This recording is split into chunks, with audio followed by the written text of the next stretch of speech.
warahmatullahi wabarakatuh. Salam sejahtera untuk kita semua.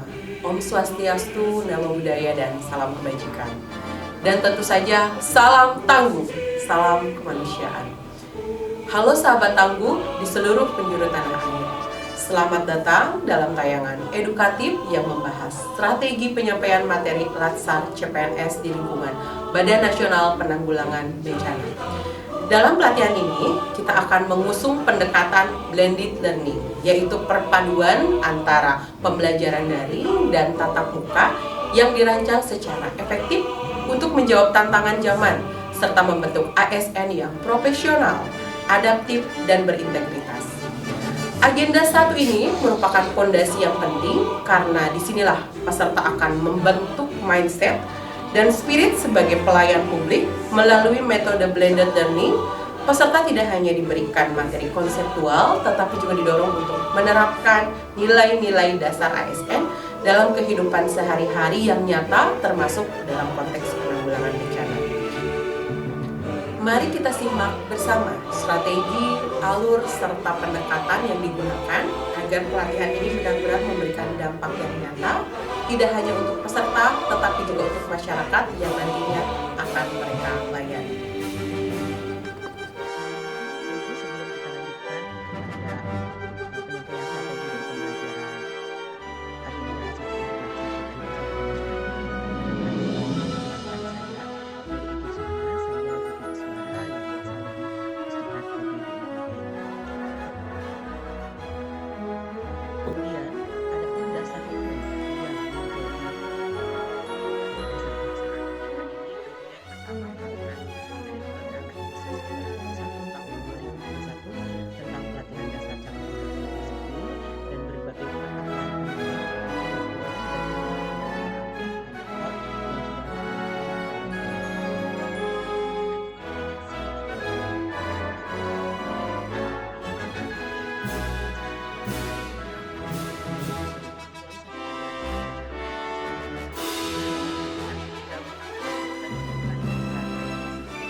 Maka peserta diajak untuk mengenal nilai yang menjadi dasar dari perilaku PNS.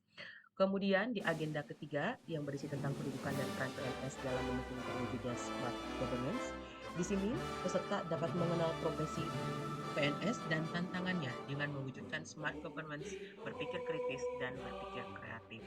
Dan selanjutnya untuk tahap final akhir dari seluruh agenda yang telah dilampaui, yaitu agenda keempat, di mana di sini akan dilaksanakan habituasi dan aktualisasi, di mana mengaktualisasikannya nilai dasar PNS dan penguatan kompetensi teknis untuk dapat membentuk karakter dari siswa itu sendiri dengan cara menghabituasikannya selama masa di mana peserta dalam proses menjadi calon pegawai tersebut.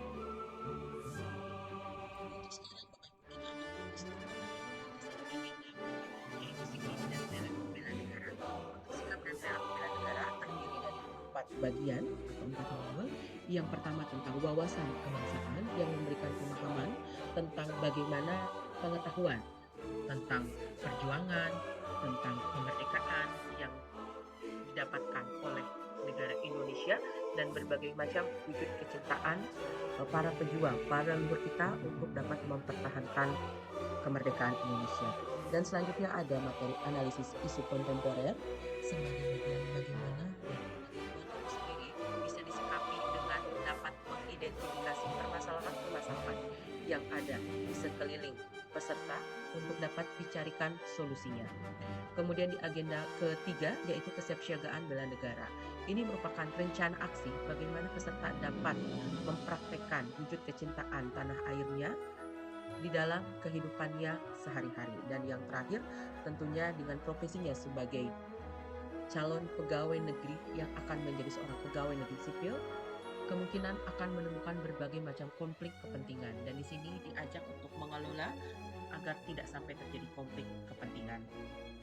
Dari 4 materi tersebut, sebagian besar berisi tentang diawali dengan penyampaian teori, sejarah, dan regulasi untuk memberitahukan peserta tentang wujud diri, cinta tanah air, dan selanjutnya akan membangkitkan keinginan atau kemauan, memberikan semangat, motivasi agar peserta dapat mengimplementasikannya sehingga aksi-aksi yang dilakukan itu bisa bermanfaat dalam kehidupannya sehari-hari. Untuk penyelenggara latihan asli 3 bagian, ada yang dilakukan secara nasional, planning, dan e-learning. Sedangkan khusus untuk Badan Nasional Penanggulangan Bencana kita akan melaksanakan lansar ini secara blending. Apa itu blending? Ketika pelatihan dilaksanakan dengan metode yang beragam. Salah satunya yang pertama yaitu dengan melakukan pelatihan mandiri menggunakan aplikasi IPOC yang disediakan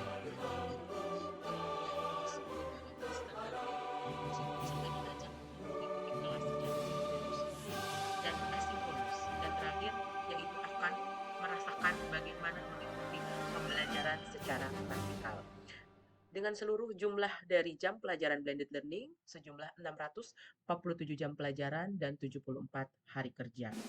Untuk pembelajaran mandiri yang telah disebutkan sebelumnya, melalui IPOC untuk materi agenda 1, peserta akan mendapatkan materi agenda 1 di hari pertama dan hari kedua. Hari pertama sejumlah 3 jam pelajaran dan hari kedua sejumlah 6 jam pelajaran. Untuk kegiatan berikutnya dalam fase e-learning, peserta akan bertemu dengan materi agenda pertama selama 3 hari. Di hari pertama akan berbagi dalam fase sinkronus asinkronus 2 dan 7 JP, hari kedua khusus untuk asinkronus 9 JP, dan hari ketiga asinkronus 4 JP dan sinkronus 3 JP. Dan di hari akhir 12 JP untuk pembelajaran bela negara. Dan tiap harinya tentunya akan ada pembinaan sikap perilaku melalui apel, baris per baris, dan lain-lain.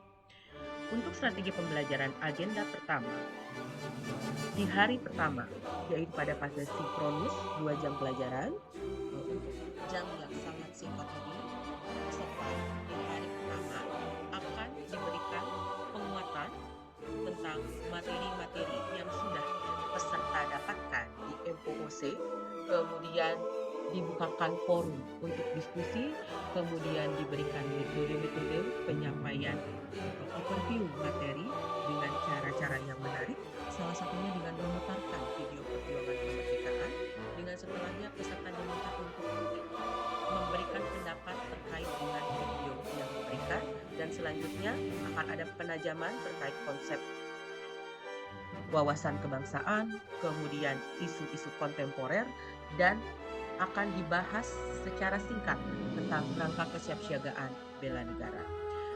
Dan setelah peserta melakukan fase sinkronus, peserta akan diberikan penguatan secara asinkronus berupa tugas individu untuk membuat learning journal dalam bentuk PDF dan tugas kelompok untuk membuat video pahlawanku idolaku sebanyak 6 jam pelajaran. Di hari kedua, peserta akan menjalankan tugas secara asinkronus dengan tentunya yang pertama harus membuat learning journal berupa kertas, dan juga peserta ditugaskan dan ada isu-isu kontemporer yang dihadapi yang kerja sebagai PNS sesuai dengan bidangnya, dan diberikan tugas kelompok untuk membuat rencana aksi bela negara dalam bentuk video, dan semuanya berjumlah 7 jam pelajaran. Di hari ketiga merupakan hari lanjutan, di mana peserta di hari ketiga akan mendapatkan penguatan materi terkait materi kesiapsiagaan bela negara, dan juga akan dilanjutkan dengan penguatan pengelolaan konflik Dan untuk penugasan asinkronusnya masih dengan membuat learning journal, tapi dalam bentuk video pribadi, dan tugas kelompok yaitu membuat video tentang bagaimana cara mengatasi konflik kepentingan yang mungkin akan dihadapi para peserta. Dan untuk agenda klasikal yang tentunya dilaksanakan setelah peserta mengikuti agenda hari. Dan sebagai langkah aktualisasi, peserta akan bertemu kembali dengan agenda pertama sejumlah 12 jam pelajaran, dengan 2 jam pelajaran digunakan untuk penguatan perilaku bela negara dan 10 jam pelajaran digunakan untuk penguatan di lapangan, di kelas, dan juga untuk acara kamalan. Demikianlah penjelasan mengenai strategi penyampaian materi latsar Agenda 1 untuk Badan Nasional Penanggulangan Bencana. Kami percaya bahwa keberhasilan pelatihan tidak hanya ditentukan oleh materi yang disampaikan, tetapi juga oleh metode pembelajaran yang mendorong partisipasi aktif, refleksi kritis, serta semangat melayani. Dengan strategi yang tepat, agenda 1 ini akan menjadi bekal yang kuat bagi peserta untuk tumbuh menjadi ASN yang berintegritas dan siap menghadapi dinamika tugas kemanusiaan. Terima kasih telah menyaksikan video ini. Mari terus kita jaga semangat belajar, berkontribusi, dan bertumbuh untuk Indonesia yang lebih tangguh. Salam tangguh, salam kemanusiaan. Wassalamualaikum warahmatullahi wabarakatuh. Salam sejahtera untuk kita semua.